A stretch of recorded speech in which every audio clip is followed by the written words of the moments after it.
welcome back to Thanks for the Trauma. My name's Olivia, and I'll be acting as a moderator again here with the girls. I'm going to give them a chance to introduce themselves. Hi, I'm Brandy. Angel. And I'm Tracy, and welcome back to Thanks for the Trauma. So like I've said before in previous videos, I'm going to do my best to refer to them as Brandy, Angel, and Tracy. However, I might make mistakes and call them by how I know them, which is Mom, Aunt Angel, and Aunt Tracy. Okay? So today's focus, you guys wanted to talk about some of the reactions and responses that you've been getting since putting out the podcast. So I thought, let's structure it by starting with the negative, and then we'll end on the positive. Okay, perfect. Okay? And this is most recently. Because I know we touched base months ago, probably about a month and a half ago, regarding some negativity, but this has been really out of control. Yeah, so you had the prior video that you put out, and then it's still continuing despite putting out that first video, and also still continuing even though you guys have had conversations and stuff. So let's talk about who is it that is getting the negative, that is giving the negative reaction? Siblings. Okay, so your siblings, your older siblings, and I want to ask this: are you surprised by the reaction? No, not really. I don't know. I think that they are still in denial of things that happened. And I think also that they're embarrassed of some of these stories, and that's why they want us to keep quiet, I think. See, I think kind of the different in a little bit. I think that they have buried them so deep.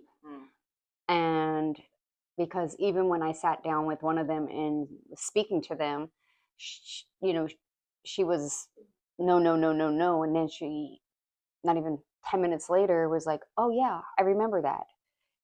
So I think it's just like Angel had mentioned podcasts ago, it's like an onion.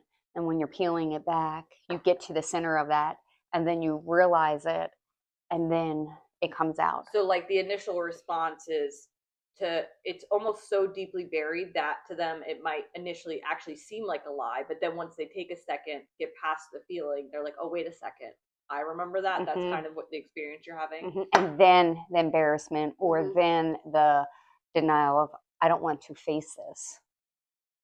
Did you want to contribute anything to that? Or they're doing such a great job. Do you think, do you understand that reaction? Have you ever had a similar reaction in terms of the embarrassment or the negative feelings that come with talking about your past? Probably being embarrassed. I would say probably burying it so deep and being numb to it for so long, and not really realizing how much trauma I had buried until I started pulling back the layers. Why do you think your siblings are responding in this way? Why do you think that they are having such a negative reaction and denying to a certain degree, or maybe just not seeing eye to eye versus y'all and the way that you're approaching it? I think because they're looking at it as an attack on my mother versus facing the truth and facing what we really went through. I think, and this is something we kind of talked about in the mom's video, I think the way you guys talk about your mom, those two things aren't independent of each other. Like, you guys don't purposely want to talk badly about your mother, and at the same time you do want to talk about what happened. I don't think, in the way that it comes across to me, in the way that you talk about her, it's about just looking at it neutrally and just stating the facts versus saying, your opinions on that person, in my opinion. Why do you think memory differs? Well, I think it has to do with, for one, the older ones definitely had a different relationship with my mother. How and so, they just, as adults, just in general, they had a different relationship with my mom. They were extremely close. They all lived together. And so they want to protect everything and anything. I think that's human. I think that comes from a human place to want to protect initially, you know. Yeah, and I think that's what we did for so long. You know, we protected everyone in the whole situation. What do you think the cost of protection is in that capacity? I think it cost me a lot. It cost peace. It cost not even just that. It in a sense, it cost me who I was as Like a child, truth. my true, like the true person, like me to be who I truly was and am. And I think also, like you were talking about, you know, how we're different than the siblings is because we've gotten to a point in our life where we are speaking our truth. And I think right now they're not ready to speak their truth or even to look at that. And do you think that's because of the embarrassment, possibly the negative feelings that arise, along with the need to protect? Yeah, I definitely think so because I think even when I was younger and stuff like that, this is stuff that I didn't want to talk about, and I wanted to hide it from people and stuff like that because it made me feel really uncomfortable and like I didn't want people to view me in a different way. But as I got older and you know working through this, going through counseling and everything, I realized that wait, I was only a child. I was a victim. I had no control. So I think they don't they don't see it that way. I think they're still just wanting to, you know, protect and, you know. Well, I get told that I'm wicked. Maybe that's why I wore green tonight. But I get told that I'm wicked and the hate of my mom, and that's not true. I set boundaries and I protected myself and from your children. And my children. Like as an adult, as a mom, I protected my kids because my mom was still living that lifestyle, and I didn't want my kids being around that. It was a trigger for me, but also like I didn't want to be a part of that lifestyle anymore. But let me ask something. Do you think it's true that you can love someone and still have to have boundaries? Yes. Oh, absolutely. Do you think you ended up ultimately having a better relationship with your mom because of the boundaries that you set forth? Well, I mean, for me, I didn't really talk to her as much. But let me ask this. Do you think that not talking to her was a better dynamic for you all than talking? Well, for me, yes, it was. Because I didn't want to be around the negativity as much. And it was always negative. Like, it was always like sister versus sister. And I didn't want to be around that. So I took myself out of the equation. So you chose neutral over negative. Yeah, I chose my peace over negative. But I also, in a sense, I feel like that we learned over the years about boundaries and stuff like that. I still think mommy, as an adult, really never learned that until like she got really active in her church and she started to realize a little bit about boundaries. But over the years and stuff like that, she never knew about boundaries. Well, it makes sense to me when you guys are bringing up this word of protection that your siblings want to protect your mother, because from my memories with your mom, family and protection was something that she did talk about a lot, about like someone being your blood or someone being in loyalty almost. So I can see that that's a message that came from her, and I think that the messages that we learn from our parents can become really foundational to us. Let me ask you this. Do you think that the abuse and neglect that you guys endured as children and your siblings endured as children impacted your memory and their memory? I don't think so. Not at all, because I remember things like it happened yesterday. I'll remember, I mean, I think I have a great memory of things that people don't even remember. I mean, so you're saying that you don't feel like you were impacted by it, that your memory still applies? Yeah, absolutely. No, I'll tell you what, I don't have memory from like 3 years old on. I don't have. You mean 3 years old and before? Before, I'm sorry, before. Like Hurley Street, I only have very little memory on Hurley Street. All of my memory is from like the projects and Leicester Street. That's where all of my memory comes from. Let me ask this question. What do you want your siblings to understand? Like, if you were to speak to them and it not be a toxic dynamic, what do you want them to understand about the reasoning why you guys are sitting here doing this podcast? I think they said they watched our podcast. They watched like everyone. And I have always said that I am speaking my truth because you know what, there's other people out there that has gone through similar situations or worse, and there is hope, and there is like, you know, there's something on the other side of the pain. It's not all about pain. It's about walking through the pain, feeling the pain, dealing with the pain, and then it's like a rainbow. Like there's something better on the other side. Instead of holding, it's also like you're letting go of the hate, the anger, the sadness, and you're finding like, you know, good moments and like just really peace and accepting what it was. And now, like as an adult, I could handle those emotions now. As a, you know, 5 years ago, I probably couldn't handle those emotions, but now I'm at a place where I'm able to handle those emotions and to face those emotions and walk through it and just sit with the pain. Because you know what, like people block out the pain, either like alcohol, drugs, sex, whatever addiction, because they don't want to face the pain. And I'm at or a place, they just sweep it under the rug and act like it didn't happen, or denial. And I'm at that point in my life where I'm like, I'm ready to face it. And that's why I decided to talk to Brandy and talk to Tracy and say, you know what, guys, I'm gonna talk about our life. I'm not gonna write a book. I'm just gonna talk about it. And do you guys want to share your, you know, your stuff with me and our emotions and be real? Like it's not fake. It's not, our emotions are not fake. Well, I'm not angry. I'm not angry. I accept it. Everything. I'm facing reality, and that's what it is. It's facing our reality that we had a very fucked up childhood. And instead of being bitter and angry, I'm gonna go find peace and happiness. Because that did make me the person I am today. Absolutely. So, do either of you want to say anything about what you'd want your siblings to understand about this podcast?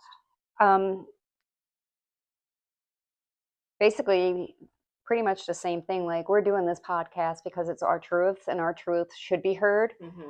It's time to hand back the shit to someone else, to them, basically. And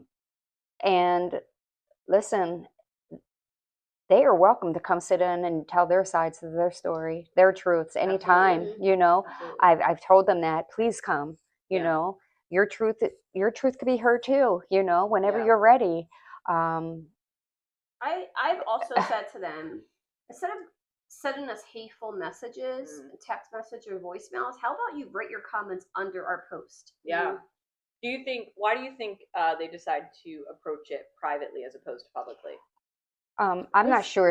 They say everything we're saying is lies, and we're adding things to the stories, and it's not. That's not true. Everything we say is absolutely 100% true. How do you feel at this age, hearing these? I mean, it really is the same messages you were getting before of don't talk, don't say what was happening inside the house. No, it's not true. Like, how does it feel to hear those messages again, and this time from siblings? Well, I think when we were living in it and stuff like that, we didn't want anyone to know the truth of it. You know, and now that we're speaking the truth of it, it's like, no, that didn't happen. What I can say also, because we're talking about like just time and stuff like that, some of our older siblings did not live in the house towards the last 2 or 3 years of us living there. So there's things that happened that they weren't there to see. So that's another point that, you know, maybe they weren't there and they didn't see some of the things that happened. But I think it really hurts us in a sense because we have already gone through all these years of, you know, and we're trying to get our truth out there. But to then have your siblings, you know, every other day attack you, it's not really cool. And when we say attack, we're not saying that they're sitting here writing, you know, logical things. They're really spewing hateful. Is it okay if I bring up some of the hateful things they've said? So, and Angel, you mentioned earlier about the word wicked, and I can tell that resonated with you. Why do you feel like that specific term hurt you? Because I'm not wicked. I'm not a wicked person. I'm speaking my truth, and because I'm speaking my truth, I'm wicked because I'm talking about my mom who didn't protect me as a child. Right.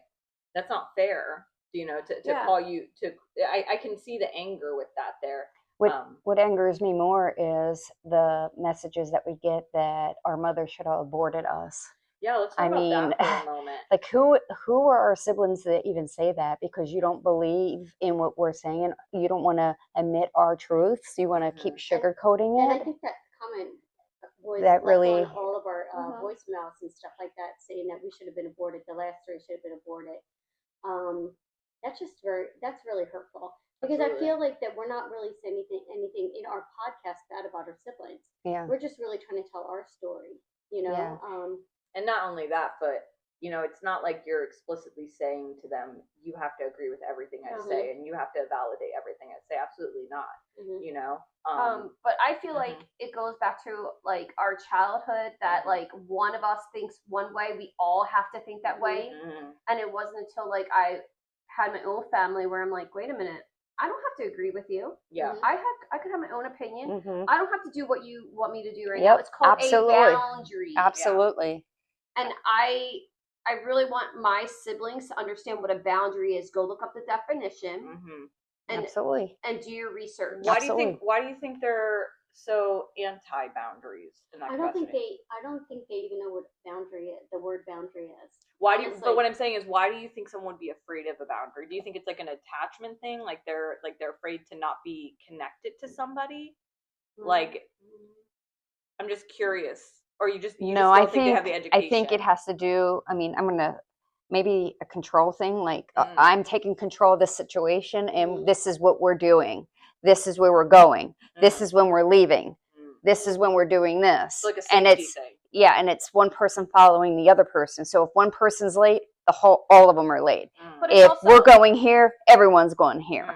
You know, so if I invite one sibling, you have to invite them all. You have to invite them all. You know, that's how they operate. It's a very it's a group think sort of mentality. It reminds me of like when we talk about people who immigrate to the U.S. and how oftentimes they're in kind of a group think scenario for survival, and maybe because you guys were in a sort of survival, mindset because of the neglect and abuse. That's kind of I'm just but there's plenty of times. I mean, I know what's normal and what's not. I mean, I could, even you with your siblings, I'm sure you could pick up the phone and say, hey, Brandy, you want to go to lunch? And she's like, okay. And Angel will be okay. Or Angel will be like, Tracy, can you go with me somewhere? And I'm like, sure, let's go. Not offended. And it's okay. But the other siblings don't see it like that. Right. If you invite one person, you have to invite all of them, or you don't like them, or you think you're better than them. And that's not the case. It's called boundaries. And it's okay if you don't go with, or if you're not invited and it's only one person. Don't take offense to it. It's nothing personal. I just knew she was off, or I just knew she was available. Hey, you want to go grab a coffee? I'm not, I just want to talk, or I just want to get away. But it's not like them. They don't have boundaries. They don't have anything like that. Everything is personal, and they need to take control of it. And if one person's doing it, they're all doing it. If that's how they all operate. Why do you continue to engage? Excuse me. Sorry. That was I told them both the other day because I blocked the sibling. I blocked basically 2 of them out of 3. And I'm getting messages and I'm like, what is going on? And then I told them both, I was like, you need to stop engaging because she's looking for your reaction. You need to just stop. But I feel like it's also like they have to defend themselves, and you don't need to defend yourselves anymore. So, like that's how I understand. Like why? Why are you defending what it's not even about defending myself. Question, It's not even about defending myself at this point, because once you wish death, at that point the line is there's like the line is crossed at that point. Right. It happened with my oldest sibling. Once he did it, it was done. Right. Now it happened with this one, it's done. It was at that point I felt that there was still hope. Do you see what I'm saying? There was still hope with siblings, and they're my siblings and I love them, and I don't want this. We're family. No, you know what I'm saying? That, They're my siblings. I'm always the one. You have your nieces and nephews. Yes, as well, exactly. I have my nieces. I have my nephew. I love my family. This is not something my mother would want. That was going to be my next question. But before I ask it, do you want to answer why you continue to engage?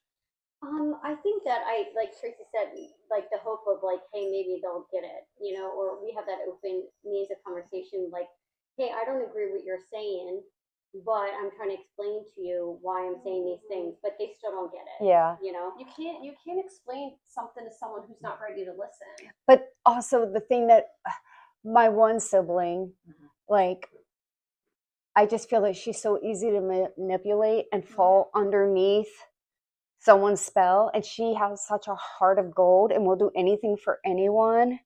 And I just think she's caught up in all of it, and like, I love her to death. You know what I'm saying? Absolutely. And she's a real peacemaker. yes, yes. I think that's a better term. Yes. And so she feels like she has to pick sides. And it's not about picking And it's sides. not about picking sides. Yeah. You know what I'm saying? Right. And so I feel like we're losing her now. No. I feel like that's a really good point, because when I had my two siblings over here at one point, I'm just going to share a quick story of the two siblings being here. And when the other sibling found out that the sibling was invited to parties and stuff like that, and the only reason she didn't go to these parties is she didn't want the other sibling to be upset.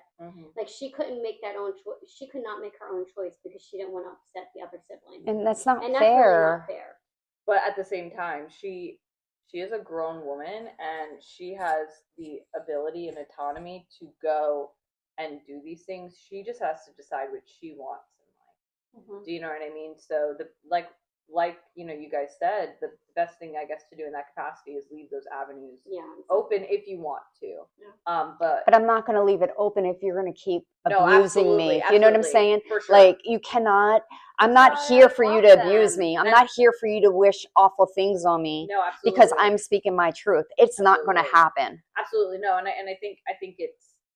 I think we sometimes have to evaluate with our siblings that we are not responsible for that. Yeah, because I'm not the one. We all know. Girl, I know. I'm not the one, and you're not gonna do that. How do you think? Because your mom is obviously a significant character here, and so I have to ask, how do you think your mom would view all of this? How do you think she would participate in all of this? My mom knew from the beginning. My mom knew before she even passed away that we were going to talk about this. She knew at some point, even before she passed away, that we already start writing a book. We start writing things. We always said we were going to talk about it. It was never a secret. It was never a secret to her. Now, when we were going to do it, we did not know. Right. When we were going to release our story, we weren't fully 100% sure because we were not comfortable yet. Yeah. Okay. But she knew. I always shared my story with people. But we never, yes, me too. But we never, fully expressed everything. Okay. But she knew. So I think she would be okay. However, the siblings act like, oh, she's turning over in her grave. You're dragging her through the mud. No, we have to start in the beginning from our story to the end of the story. I got a comment to make. Go ahead. So when I was in my women's healing group years ago, and I sat there and I read my story, but the one older sibling sat there, and some of the stuff we talked about, I actually read to this group of women. She didn't call me a liar back then. What do you think changed? I don't know. You think, had your mom passed at that point? No. This was like 13, 14 years ago. So maybe part of this is coming from a place of grief. Yeah. As well. I think that's okay to acknowledge. Yeah. So, and she has every right. She could grieve. She could have her grief. She could grieve anyway. Let's be clear. The grief, even maybe even the disagreements on some memories, all of that is valid. What's not okay is the vitriol, the nasty messages, the commentary about death, abortion, mean names, wicked, like that part's not okay. Yeah. But you asked the question about what my mom would think now about what we're doing. I think that honestly, I think she'd be really proud of us because we're really telling the truth. And I think if we weren't telling the truth, that would be something she's disappointed in. And at the end of the day, and I'm going to bring up religion for a second, but one day I'm going to have to stand before God and everything that I've said and done and everything like that, And I feel like she'd probably be really proud of us because we are speaking the truth. If she hadn't some of the choices that she made, she probably wasn't.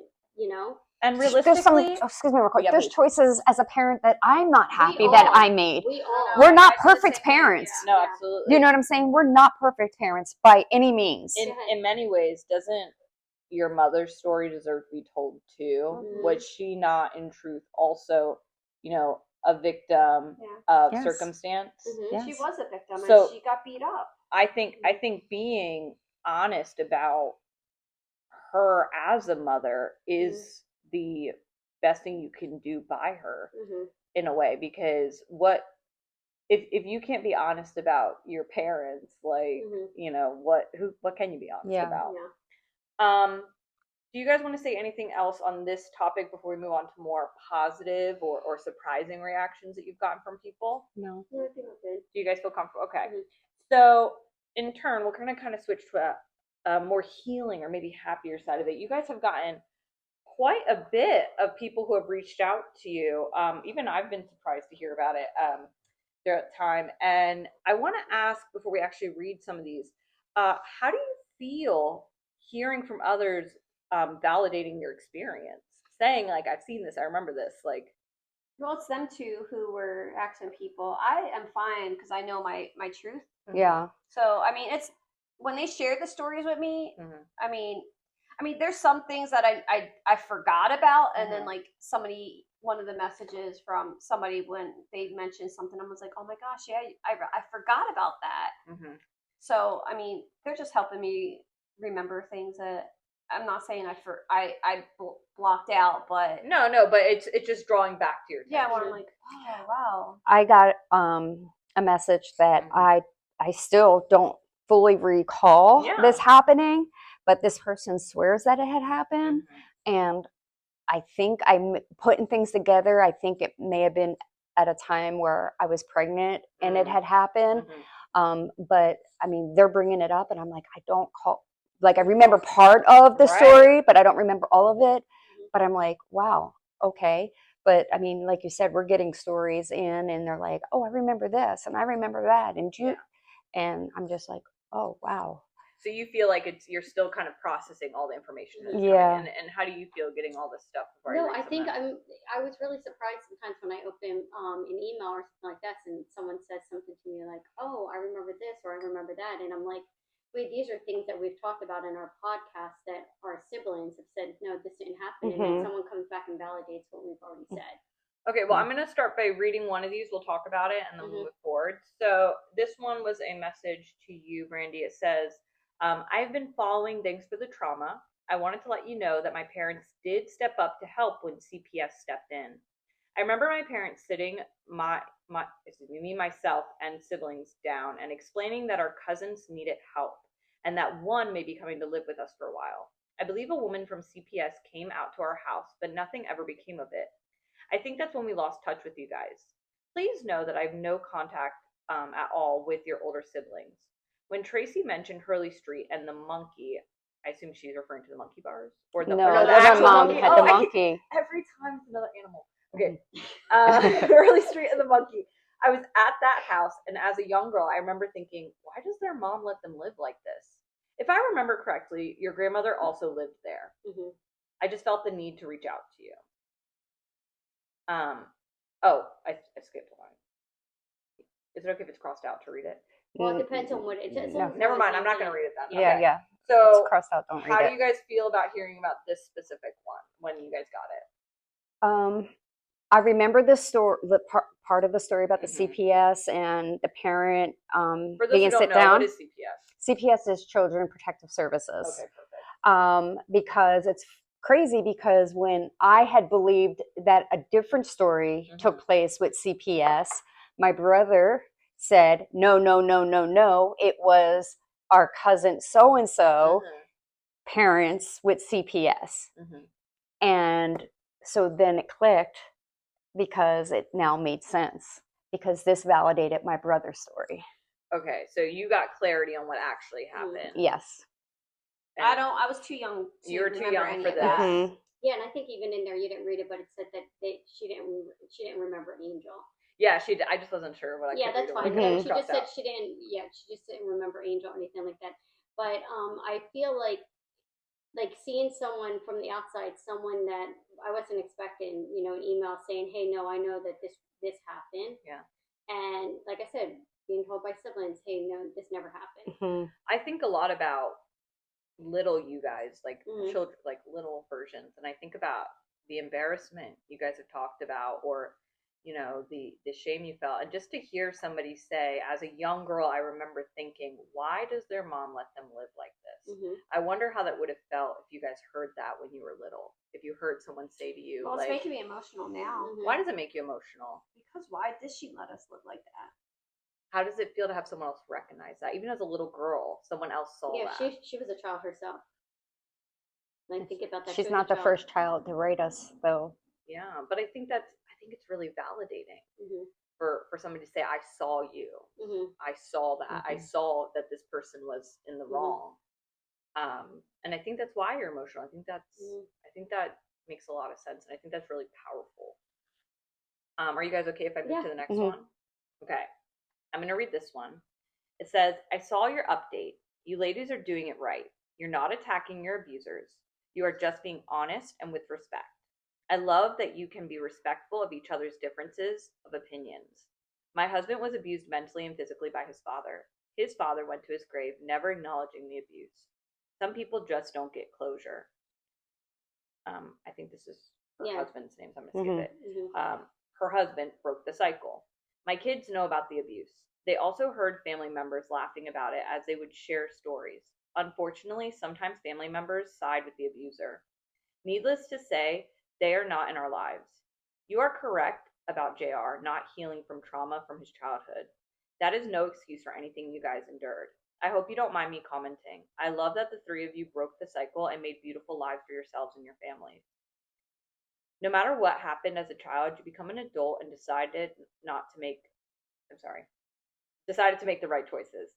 Keep letting your voices be heard. Keep telling your truth. Keep healing. How do you guys feel from that one? So emotional now. Mhm. Yeah, I mean, this is when you were talking earlier about kind of your reasons why you're doing this. This Mhm. is what you want. You want to connect with people, and you Mhm. want people to see that rainbow. And this is, I mean, I think you guys are great. It makes me emotional because I'm so Mhm. grateful that people are connecting with your story so much that Mhm. they feel that they can reach out and share their own stories. You all kind of had, I felt a little reaction you guys all had when I read the lines. Sometimes family members side with the abuser. Yes. Why did you guys react to that? Because That's they're still true. doing it. That's true. Why do you think that is? Why do you think people side with abusers? Well, I mean, it's really crazy to me because when I think about, and again, we go back to our, I feel like we're in a sense we're still being Victimized over. because even I can see that. though that even like our abusers' own children have recognized that Mhm. these things have gone on and everything like that, that our siblings would even go to them and say, "Hey, do you know what they're saying about my mom and your dad?" And it's like they even recognize it, but the Mhm. siblings don't recognize it. It's Like the triangulation Triangulation. where like Mhm. so. I mean, besides them coming to us, now they're trying to get someone else involved. Like, do you see what they're saying about our mom and your dad? It's not true. It's not true. And the the people are recognizing, no, it happened. Mhm. If you don't want to, like, don't watch. And they even said it. Don't watch. Don't watch Mhm. their podcast. Yeah, I'm going to read another one. It says, and this one's on my phone. It says, I remember sleeping on the floor, and I remember all the animals and the breeding of the poodles, and definitely that annoying bird. And I do remember the fights between the two of them referring to JR and your mom. Mhm. And I remember feeling like I didn't fit in. I know your mom tried her best to accept me, but I still always felt like the outsider looking in. She knew I wasn't her child, so I couldn't expect for her to treat me the same. Not every mother is capable of that, but she wasn't terrible like she could have been. And I hate to say this, but your dad always had an infatuation with Tracy. Always telling her how beautiful she was, how bright she was, and that she's going to make something of herself someday, just off her looks alone, which I thought was kind of creepy considering he was a father. Till this day, he still gives her compliments. I could post photos of me and he doesn't say a word, nothing, and that hurts. But he's gonna be who he's gonna be. I remember snakes and I remember big rats in the freezer and crickets all over the place. It was like a zoo in there. And I remember a couple of other little things, but you're right, it wasn't easy. I don't think it was for any of us. I have a lot going on in my life right now, and I don't know how I'm going to fix this one. I just have too much on my plate. I'm going to skip this next you part. could skip it, Just because it's about this person's personal life. I think it's I just think that's it. Sorry, I just want to make sure I didn't read it. So just to clarify, because I didn't say this before, that message came from your former step sibling. There was a bit in there about you. Do you want to speak on how that makes you feel to hear it? Not really, because some of that I don't recall. Like, I don't remember praises at all. Not at all. See, this is the thing that I think that all three of us slightly disagree with, and I'll say SA because I don't want our video or whatever like that. So I would have to say he would use those kind of comments in front of us, and he would talk very. No, I'm saying I don't remember praises. No, but I'm saying praises. No, but he always commented on yes, the looks yes. and the way someone would walk or the way someone looked. Like it was a creepy thing. Like, and there was creepy things that he did that he should not have been doing or saying. You know, even with his motions and words that he used, that would always freak us out. Yes. How did that make he you would feel? Do nasty things with like his tongue and things like that, which were really inappropriate. But and then he never praised me. Even us feeling like, you know, only having the sheet up as we would always have someone to sit in the bathroom with us. As we were in the shower. Stay with me. Yeah, just as we're in the shower and stuff like that, because, you know, we just didn't feel like comfortable. And you know what? I already know we're going to get a comment about this too, making that statement. But I'm saying he did say and did some things that he should not have done in front of us. And even his own child has said, hey, you know what? He had an infatuation with Tracy. Yeah, so there's someone else seeing the behavior as well. And, you know, it's not like you reached out to this person. This person reached out to you. I do want to ask, how did that behavior make you feel about your own bodies and about, you know, even as you guys grow into young women, do you feel like it influenced your relationship with your body and with men and comfort? I definitely think Did I ask a big question? No, but I would definitely have to say, even for myself and everything like that, I was very modest. And I think still, even today, I'm still modest. Maybe not when I went to Paris. No, you were. You were. But anyway, no, but I mean, I think growing up and stuff like that, I tried to cover my body and stuff like that because of just, you know, not wanting the comments. Yeah. Well, I mean, I had comments from classmates about my body, so that made me very insecure about that. Like, I feel like I always grew up insecure with my own body. I mean, you guys made comments like, "Oh, you look good," and I don't see it. So, well, growing up, like I was always like, and this was before JR. Like I would never want clothes on. I was always running around pretty much a wild child, just in my underwear, always. You are a wild child. Yeah, always. And then as I got older, it was like, I was pretty much like labeled by him and my mom, and saying I was wild and I was this and I was that, and that you liked it, and I liked it, and just like really not nice things, not appropriate things, and it made me very just insecure. Period. And still to this day, I am very insecure, like with my body. Absolutely. And sometimes, like, I don't see me looking one way, and then someone else will say something to me, for sure. and I'm like, that body dysmorphia? I mean, I'm not. I don't know. I'm not a psychiatrist. I don't know, but I never even heard. I mean, I don't know because I don't look in the mirror and be like, "Oh, I'm fat," and someone else is like, "Oh, but you don't. You there's a sense of discomfort." Yes, I'm definitely like. Sometimes I don't think I look good in something, and other people are like, "No, that looks really good on you," or you know, whatever. But I'm very insecure a lot with my body. Right. So there were moments in life you were over sexualized or overlooked at, and in turn you reacted opposite, you know, hyper opposite, hyper one way, you know. So. But for the longest time, like I would be like dressing sexy because I thought all the attention, like that's what was labeled, like, oh, you need to be like, that's who you were. Yeah, that was the identity that was put on you. And it's so interesting that you bring up these labels because your mom did the same thing to my generation, where she, you know, was like, oh, you're the this one and you're the that one, you know. I mean, I'll speak for myself. I was the smart one, you know, and it caused sorry, I shouldn't be talking about myself, but it caused some sort of tension between me and my siblings because it was like, well, then are they not smart? Mm-hmm. Do you know, or if that one's the pretty one, well then, okay, well, you know what I mean? Mhm. And so it's interesting to hear you guys bring up these labels because I wonder why she would label things. I wonder where that Mhm. came from, if that was like a control thing, if that was a way to maybe talk about behavior that they weren't, you know, sure what to do with. I don't know. It's just Mhm. interesting because I've noticed different generations that this labeling of different people and saying this is who you are and Yeah. this is the way I view you, right? Because the way someone views us isn't necessarily who we are, right? Like the way I view my mom is very different than the way my dad views my mom, and neither one of those necessarily define her. She is to define But I think, herself. but also I think there's an appropriate way to, you know, look at someone and stuff like that. And I think us growing up and stuff like that, it was never appropriate. Well, that's how I'm like, wait a minute, I'm not all of this. Mhm. I'm not this butt Mhm. fuck wild person. Mhm. I mean, you know, I'm Sure. not. Yeah, right. Listen, you're gonna have comments on this. Oh, I'm sure I will. Well, I want to just ask a few wrapping questions here.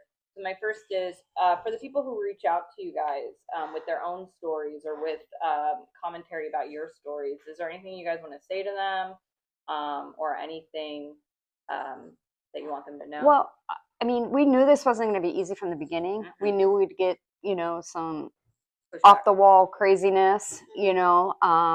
Definitely didn't think it was going to be from our siblings every single Day. every single day, every single podcast that's released. Yeah. Honestly, but I mean, we definitely get more positive than we do negative. That's 100% sure, for sure. And if we could continue to help others, that's my ultimate goal. I mean, if it, you know, if we're getting attacks from my siblings every day to even help one person, let it be. I mean, it is what it is. But I think that's where we agree too. Like we agree, where's the source coming from? It's the same. It's the same people that constantly cycle again. Did you want to say anything? Okay. Anything in general you want to say before we wrap this up? You know, I'll say this, and I can't speak for them. You know, my siblings need to know, like, I love them, and I always will love them. And when the day comes, if the day comes when they want to sit down and join the conversation or want to open up or need to talk, like, I'm there for them. You know, I hope the day comes sooner than later for them. But yeah, I mean, I'm here. You know, I'm not telling my truth to hurt them. It's not about them. It's about me. Absolutely. Anything else you guys want to add? As long as people don't attack me, I'm open. But if you're gonna attack me, don't come to me. Don't come and approach me because I'm not gonna be open to the attacks. I think so. I think you made a very good point. If they want to sit down and talk to us without attacking us, you know, and then maybe we can see their viewpoint too, instead of just continuing to attack us. Hey, what is your story? You know, what do you actually remember? What's your truth? But it's all just hate. It's all anger, hate. Well, what I've learned is anger. I know, anger is response to being scared. Yeah, and it's emotions. Those hidden emotions you don't realize. Okay, well, I just want to thank those who did send you guys messages, positive messages, because I think that building a community through this podcast is something that you guys have been striving to do, and it's amazing to see these connections that are being made, and also just the vulnerability of people being willing to share back with you their stories and their version of events. But otherwise, thank you guys for joining us. Once again, thanks for the trauma.